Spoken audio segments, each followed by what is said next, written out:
Genesis 15. After these things, the word of the Lord came to Abram in a vision, saying, Have no fear, Abram, I will keep you safe, and great will be your reward. And Abram said, What will you give me? For I have no child, and this Eliezer of Damascus will have all my wealth after me.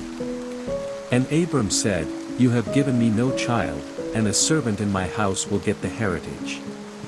Then said the Lord, This man will not get the heritage, but a son of your body will have your property after you.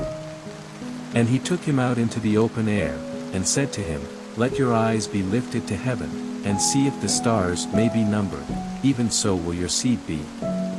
And he had faith in the Lord, and it was put to his account as righteousness. And he said to him, I am the Lord, who took you from Ur of the Chaldees, to give you this land for your heritage. And he said, O Lord God, how may I be certain that it will be mine? And he said, Take a young cow of 3 years old, and a she-goat of 3 years old, and a sheep of 3 years old, and a dove and a young pigeon. All these he took, cutting them in two and putting one half opposite the other, but not cutting the birds in two. And evil birds came down on the bodies, but Abram sent them away. Now when the sun was going down, a deep sleep came on Abram, and a dark cloud of fear. And he said to Abram, Truly, your seed will be living in a land which is not theirs, as servants to a people who will be cruel to them for 400 years. But I will be the judge of that nation whose servants they are, and they will come out from among them with great wealth. As for you, you will go to your fathers in peace, at the end of a long life you will be put in your last resting place. And in the 4th generation they will come back here, for at present the sin of the Amorite is not full. Then when the sun went down and it was dark, he saw a smoking fire and a flaming light which went between the parts of the bodies. In that day the Lord made an agreement with Abram, and said, To your seed have I given this land from the river of Egypt to the great river, the river Euphrates. The Kenite, the Kenizzite, and the Cadmonite, and the Hittite, and the Perizzite, and the Rephaim, and the Amorite, and the Canaanite, and the Girgashite, and the Jebusite. Genesis 16. Now Sarai, Abram's wife, had given him no children, and she had a servant, a woman of Egypt whose name was Hagar. And Sarai said to Abram, See, the Lord has not let me have children, go into my servant, for I may get a family through her. And Abram did as Sarai said. So after Abram had been living for 10 years in the land of Canaan, Sarai took Hagar, her Egyptian servant, and gave her to Abram for his wife. And he went into Hagar and she became with child, and when she saw that she was with child, she no longer had any respect for her master's wife. And Sarai said to Abram, May my wrong be on you. I gave you my servant for your wife, and when she saw that she was with child, she no longer had any respect for me. May the Lord be judge between you and me. And Abram said, The woman is in your power, do with her whatever seems good to you. And Sarai was cruel to her, so that she went running away from her. And an angel of the Lord came to her by a fountain of water in the waste land, by the fountain on the way to Shur. And he said, Hagar, Sarai's servant, where have you come from and where are you going? And she said, I am running away from Sarai, my master's wife. And the angel said to her, Go back, and put yourself under her authority. And the angel of the Lord said, Your seed will be greatly increased so that it may not be numbered.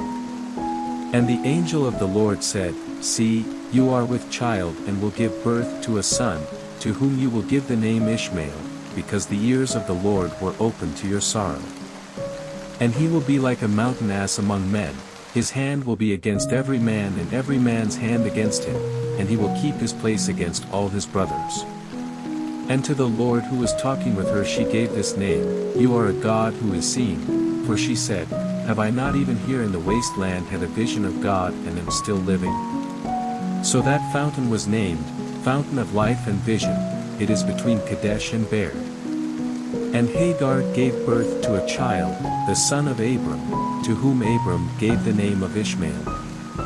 Abram was 86 years old when Hagar gave birth to Ishmael. Genesis 17. When Abram was 99 years old, the Lord came to him, and said, I am God, ruler of all, go in my ways and be upright in all things. And I will make an agreement between you and me, and your offspring will be greatly increased. And Abram went down on his face on the earth, and the Lord God went on talking with him, and said, As for me, my agreement is made with you, and you will be the father of nations without end. No longer will your name be Abram, but Abraham, for I have made you the father of a number of nations. I will make you very fertile, so that nations will come from you and kings will be your offspring. And I will make between me and you and your seed after you through all generations, an eternal agreement to be a God to you and to your seed after you. And to you and to your seed after you, I will give the land in which you are living, all the land of Canaan for an eternal heritage, and I will be their God. And God said to Abraham, On your side, you are to keep the agreement, you and your seed after you through all generations. And this is the agreement which you are to keep with me, you and your seed after you, every male among you is to undergo circumcision. In the flesh of your private parts you are to undergo it, as a mark of the agreement between me and you. Every male among you, from one generation to another, is to undergo circumcision when he is 8 days old, with every servant whose birth takes place in your house, or for whom you gave money to someone of another country, and not of your seed. He who comes to birth in your house and he who is made yours for a price, all are to undergo circumcision, so that my agreement may be marked in your flesh, an agreement for all time. And any male who does not undergo circumcision will be cut off from his people, my agreement has been broken by him. And God said, As for Sarai, your wife, from now her name will be not Sarai, but Sarah. And I will give her a blessing so that you will have a son by her, truly my blessing will be on her, and she will be the mother of nations, kings of peoples will be her offspring. Then Abraham went down on his face, and laughing, said in his heart, May a man 100 years old have a child? Will Sarah, at 90 years old, give birth? And Abraham said to God, If only Ishmael's life might be your care. And God said, Not so, but Sarah, your wife, will have a son, and you will give him the name Isaac, and I will make my agreement with him forever and with his seed after him. As for Ishmael, I have given ear to your prayer, truly I have given him my blessing and I will make him fertile and give him great increase. He will be the father of 12 chiefs, and I will make him a great nation. But my agreement will be with Isaac, to whom Sarah will give birth a year from this time. And having said these words, God went up from Abraham. And Abraham took Ishmael, his son, and all whose birth had taken place in his house, and all his servants whom he had made his for a price, every male of his house, and on that very day he gave them circumcision in the flesh of their private parts as God had said to him. Abraham was 99 years old when he underwent circumcision. And Ishmael, his son, was 13 years old when he underwent circumcision. Abraham and Ishmael, his son, underwent circumcision on that very day. And all the men of his house, those whose birth had taken place in the house and those whom he had got for money from men of other lands, underwent circumcision with him. Genesis 18. Now the Lord came to him by the holy tree of Mamre, when he was seated in the doorway of his tent in the middle of the day. And lifting up his eyes, he saw 3 men before him, and seeing them, he went quickly to them from the door of the tent, and went down on his face to the earth. And said, My Lord, if now I have grace in your eyes, do not go away from your servant.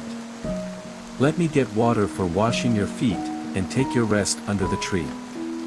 And let me get a bit of bread to keep up your strength, and after that you may go on your way, for this is why you have come to your servant. And they said, Let it be so. Then Abraham went quickly into the tent, and said to Sarah, Get 3 measures of meal straightway and make cakes. And running to the herd, he took a young ox, soft and fat, and gave it to the servant, and he quickly made it ready.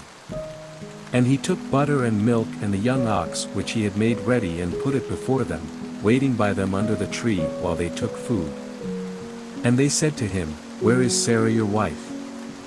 And he said, "She is in the tent."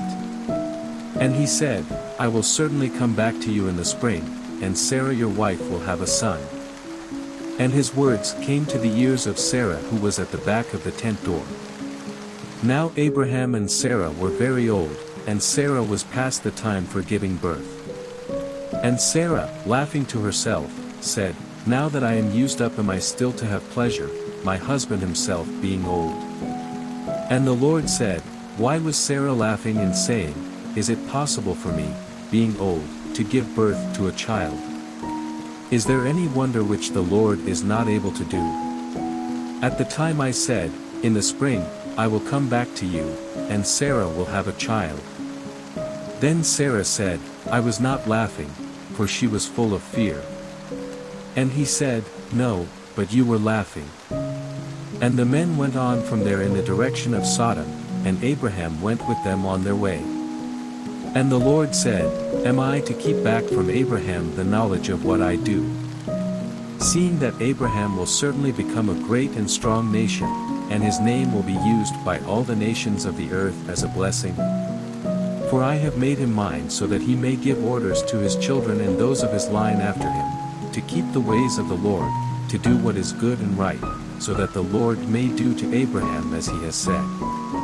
And the Lord said, "Because the outcry against Sodom and Gomorrah is very great, and their sin is very evil, I will go down now, and see if their acts are as bad as they seem from the outcry which has come to me, and if they are not, I will see." And the men, turning from that place, went on to Sodom, but Abraham was still waiting before the Lord. And Abraham came near, and said, "Will you let destruction come on the upright with the sinners? If by chance there are 50 upright men in the town, will you give the place to destruction and not have mercy on it because of the 50 upright men? Let such a thing be far from you, to put the upright to death with the sinner. Will not the judge of all the earth do right?" And the Lord said, "If there are 50 upright men in the town, I will have mercy on it because of them." And Abraham answering said, "Truly, I who am only dust, have undertaken to put my thoughts before the Lord. If by chance there are 5 less than 50 upright men, will you give up all the town to destruction because of these 5? And he said, "I will not give it to destruction if there are 45. And again he said to him, "By chance there may be 40 there." And he said, "I will not do it if there are 40. And he said, "Let not the Lord be angry with me if I say, What if there are 30 there?" And he said, "I will not do it if there are 30. And he said, "See now, I have undertaken to put my thoughts before the Lord, what if there are 20 there?" And he said, "I will have mercy because of the 20. And he said, "Oh, let not the Lord be angry, and I will say only one word more, by chance there may be 10 there." And he said, "I will have mercy because of the 10. And the Lord went on his way when his talk with Abraham was ended, and Abraham went back to his place.